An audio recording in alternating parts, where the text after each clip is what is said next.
High, আমি পার্থরাজ। যারা নিয়মিত ওয়েব মেইল সার্ভিস ব্যবহার করে থাকেন তাদের জন্যই মূলত আমার আজকের এই টিউটোরিয়াল। এখানে আমি দেখাবো কিভাবে ওয়েব মেইলের ইমেইলগুলোকে আপনি আপনার ডিফল্ট জিমেইল অ্যাকাউন্টের ইন্টারফেস থেকে রিসিভ এবং সেন্ড করতে পারেন।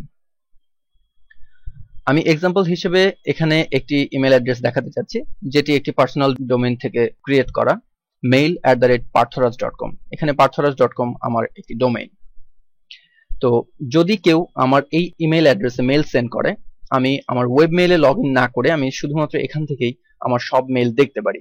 এবং আমি কম্পোজ মেইলে গিয়ে যদি আমি চাই যে mail@parthoraz.com থেকে আমি মেল সেন্ড করব, সেক্ষেত্রে আমার এখানে যদিও অন্যান্য অনেকগুলো অ্যাকাউন্ট অ্যাড করা আছে, তার সাথে আমি mail@parthoraz.com থেকে আমি ইমেল সেন্ড করতে পারছি।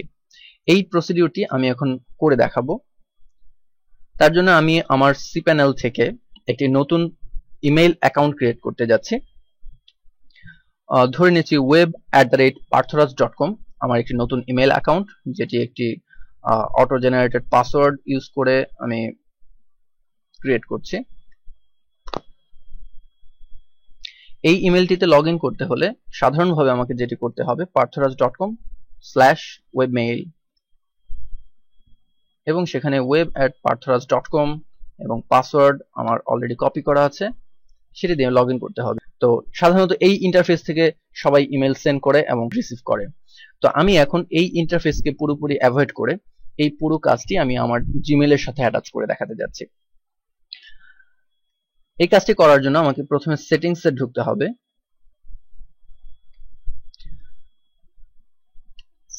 Forwarding and pop or IMAP, এখান থেকে যদি আপনাদের POP3 এবং IMAP এনেবল করা না থাকে, সেক্ষেত্রে এটিকে এনেবল এবং IMAP এনেবল করে কনফিগারেশনটি সেভ করুন।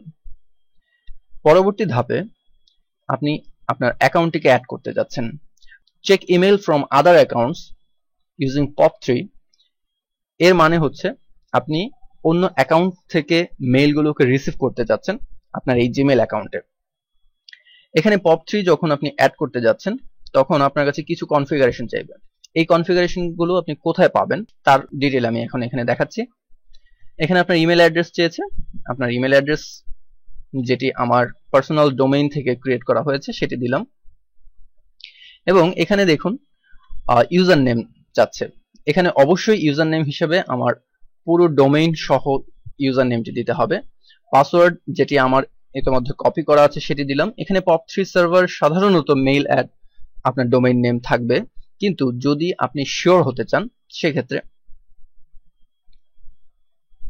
আপনার যে ইমেল অ্যাড্রেসটি আপনি ক্রিয়েট করেছেন তার মোড থেকে কনফিগার ইমেল ক্লায়েন্ট প্রবেশ করুন। এখানে দেখতে পাবেন আপনার POP3 পোর্ট নাম্বার দেখাচ্ছে এবং আপনার ইনকামিং সার্ভার দেখাচ্ছে। আপনি যদি সিকিউরিটি ব্যবহার করতে চান সেক্ষেত্রে এই ইনকামিং সার্ভার ইউজ করবেন এবং POP3 পোর্ট হিসেবে এই নাম্বারটিকে ব্যবহার করবেন। mail@parthoraz.com এবং পোর্ট নাম্বার 110 যেটি এখানে দেখা যাচ্ছে। আপনি যদি এটিকে পরিবর্তন করে এই মেইল অ্যাড্রেসটি ইউজ করেন, সেক্ষেত্রে আপনি সিকিউরড কানেকশন ইউজ করতে পারবেন। এখন আপনি যদি চান যে আপনার ওয়েব মেইল সার্ভারে আপনার এই মেইলের কোনো কপি থাকার প্রয়োজন নেই, সেক্ষেত্রে আপনি প্রথম চেক বক্সটিতে চেক করার প্রয়োজন নেই। এখানে পড়লেই বুঝতে পারবেন যে leave a copy of retrieved message on the server. যখন সে মেইল ফেচ করছে তখন সার্ভার একটি কপি রেখে আসবে। আপনি যদি চান যে না সার্ভার ফাঁকা থাকুক সবসময়, সার্ভারের মধ্যে স্টোরেজ যদি কম থাকে, সেক্ষেত্রে দেখা যাবে অনেক বেশি মেইল চালাচালি হলে আপনার স্টোরেজের সমস্যা ঘটবে। তো সেক্ষেত্রে আপনি এই চেকমার্কটি আপনার উপর ডিপেন্ড করে, আপনি সার্ভারে কোনো কপি রাখতে চাচ্ছেন নাকি সম্পূর্ণ কাট করে আপনার জিমেইলে নিয়ে আসতে চাচ্ছেন। সেকেন্ডে হচ্ছে সিকিউরড কানেকশন। অবশ্যই সিকিউরড কানেকশন ইউজ করতে হলে আপনার এই ইনকামিং সার্ভার এবং পোর্ট নাম্বারটি ব্যবহার করতে হবে। থার্ড হচ্ছে লেভেল। যদি আপনি এমনভাবে একটি লেভেল চান যে আপনার ইমেল অ্যাড্রেসগুলো ডিরেক্টলি এই লেভেলের মধ্যে ফিল্টার হয়ে থাকবে, যে আপনি চাচ্ছেন আপনার এই কাস্টম ইমেল অ্যাড্রেসের সবগুলো এখানে থাকুক, এই লেভেলের মধ্যে থাকুক, সেক্ষেত্রে আপনি লেভেলটি চুজ করতে পারেন। এবং ফাইনালি আর্কাইভ ইনকামিং মেসেজ, সেক্ষেত্রে এটাকে যদি আপনি চেক মার্ক করে দেন, আপনার ইনবক্সে এই ইমেইলের কোনো মেইল আসবে না। অর্থাৎ আপনার ইমেইলগুলো আপনি এই ইনবক্সে পাবেন না, শুধুমাত্র এই লেভেলের ভিতরে পাবেন। কিন্তু যদি আপনি আর্কাইভে ক্লিক না করে থাকেন সেক্ষেত্রে এটি ইনবক্সে ডিরেক্টলি আসবে এবং এখানেও থাকবে। তো এই পুরো ব্যাপারটি আপনার উপর ডিপেন্ড করছে। তো আমি লেভেলিং চাচ্ছি এবং ইনবক্সকে আপাতত আমি ইনবক্সকে স্কিপ করে দিতে চাচ্ছি, যে এই ইমেল গুলো ইনবক্সে আসার প্রয়োজন নেই। আমার প্রয়োজন হলে আমি এই লেভেলে ঢুকে দেখে নেব। অ্যাড অ্যাকাউন্ট, যদি আপনার পাসওয়ার্ড এবং ইমেল অ্যাড্রেস সম্পূর্ণ ঠিকঠাক থাকে তাহলে আপনার এটি অ্যাড হবে। সেকেন্ড স্টেজে আপনাকে জিজ্ঞেস করছে যে আপনি এই মেইল থেকে ইমেল সেন্ড করতে চান কিনা। যদি চান সেক্ষেত্রে আপনি মেল সেন্ডের জন্য নেক্সট কনফিগারেশনটি করতে পারেন। এখন যেটুকু করা হয়েছে এতে করে আপনি আপনার ইমেল অলরেডি জিমেলে ইনবক্সে পাওয়া শুরু হয়ে গেল। আর যদি আপনি মেল সেন্ড করতে চান সেক্ষেত্রে আপনার এই দ্বিতীয় ধাপটি সম্পূর্ণ করতে হবে। আপনার দ্বিতীয় ধাপে আপনি প্রথমে নেম সিলেক্ট করলেন, আপনার ইমেল অ্যাড্রেস অলরেডি সে পেয়ে গেছে। এখানে যখন লগ ইন করতে বলবে এখানে খেয়াল করুন যে আপনার পুরো ইউজার নেমটি নেই, এটি ফিল আপ করবেন এবং পাসওয়ার্ড দিবেন। এক্ষেত্রে অবশ্যই আপনি SSL ইউজ করতে পারছেন না কারণ আপনি সিকিউরড কানেকশন ইউজ করেননি, তবে চেষ্টা করে দেখতে পারেন। আমার সার্ভার হচ্ছে mail@parthoras.com, যেখানে SMTP লেখা ছিল, আর ইউজার নেম পাসওয়ার্ড এখন আশা করছি কাজ করবে। এবং পোর্ট নাম্বার খেয়াল করুন, পোর্ট নাম্বার এখানে দেখাচ্ছে 26। অ্যাড অ্যাকাউন্ট, আপনার অ্যাকাউন্টটি অ্যাড হয়ে গেছে।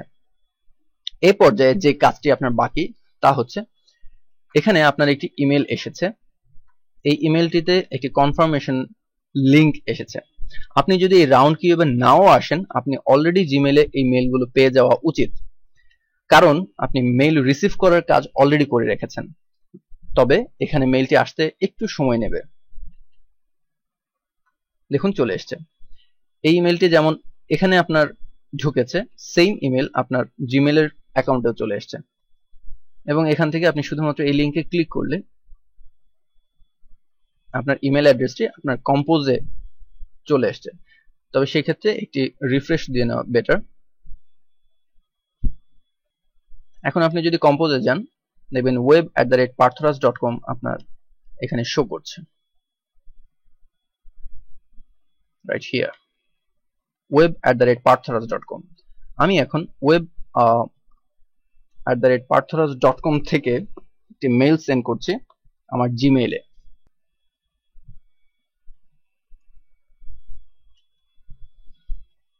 খেয়াল করুন আমার ইনবক্সে চলে এসছে এবং এখানে মেইলটিতে দেখাচ্ছে যে web@parthoras.com from এবং to parthrasbd@gmail.com। That means web@parthoras.com থেকে মেইল সেন্ড হয়েছে যেখানে আপনি ইউজ করেছেন জিমেইলের ইন্টারফেস। এবং আমি এখন ঠিক অপোজিট কাজটি করতে যাচ্ছি। আমি এখন রিপ্লাই করব to web@parthoras.com from parthrasbd@gmail.com।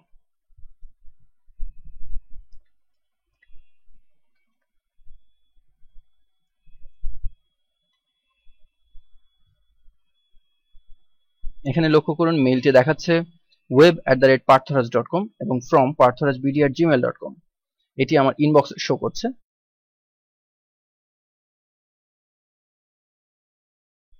এখানে নতুন ইমেলটি শো করছে, টেস্ট মেইল, যার রিপ্লাই এসেছে এখানে, ইয়া আই এম ফাইন। ধন্যবাদ সবাইকে।